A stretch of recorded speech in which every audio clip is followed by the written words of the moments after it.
Ganyan lang siya kadali mga kapstak. Hindi mo na kailangan mag-stamping. So ganito yung gusto nila. So kailangan muna natin plastikan ito. Kasi ordinary na papel lang po yan. Yan po mga kabistak, panibagong araw, panibagong herd bonus na naman po tayo.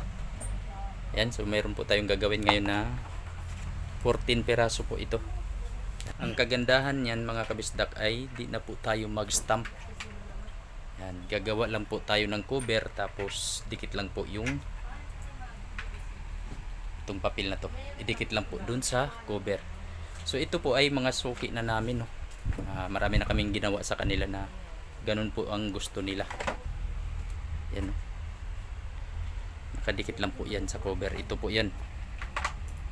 So napakadali lang nito gawin mga kabistak, no. Kahit wala tayong machine, no? Gagawa ka lang ng cover tapos dikit mo lang to. Yan, ito na po yung mga gawa namin dati. Kumbaga ito yung dinala niya na sample, diba? So light blue na naman ito. 14 peraso na, no? Walang hassle sa doon sa pag-stamp. Ganito siya, oh. Anong tawag dito yan? Yung mga sobra-sobra, mga stock yan. Kaya hindi na po tayo pwedeng mag-cut niyan. So ang ginawa natin ay yung board dito na po tayo mag-adjust. Nilakihan ko na ng haba ang konti, tapos yung lapad ay binawasan natin. Yan, ito na po yung size. Ganito siya kalaki yung board na gagamitin natin. Alright, so yan na po yung mga tinabas natin. Tapusin lang natin itong pinaka. Ito kasama sa hikap sa vlog. Right.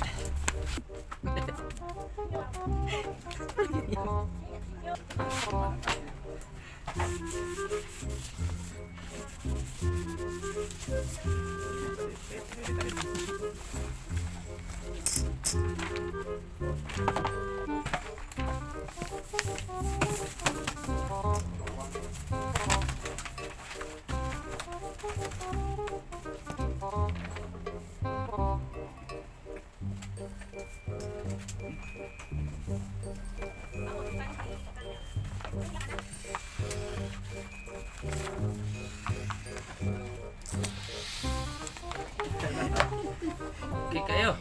Kailangan muna natin plastikan ito. Kasi ordinary na papel lang po yan. Yung dinikit natin. Bawasan lang po natin. Bago natin idikit dito sa cover.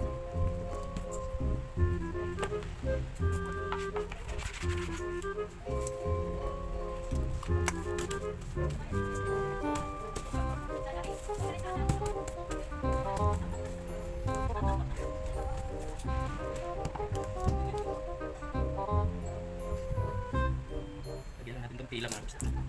Ayan, takip na po natin. Alright, tapos hagurin lang. Napakadali. Alright. Sulinan lang natin. Tapos yung mga isda. Ayan. Ayan. So, yan na po siya mga kapisdak. Yung iba. Berang tip ko sa inyo yan mga kapisdak. Dapat talaga may plastic. Yan. May plastic cover po siya. Kasi madali pong madumihan ito. At saka madaling mapunit itong papel na dinikit natin dito sa cover. Okay kayo.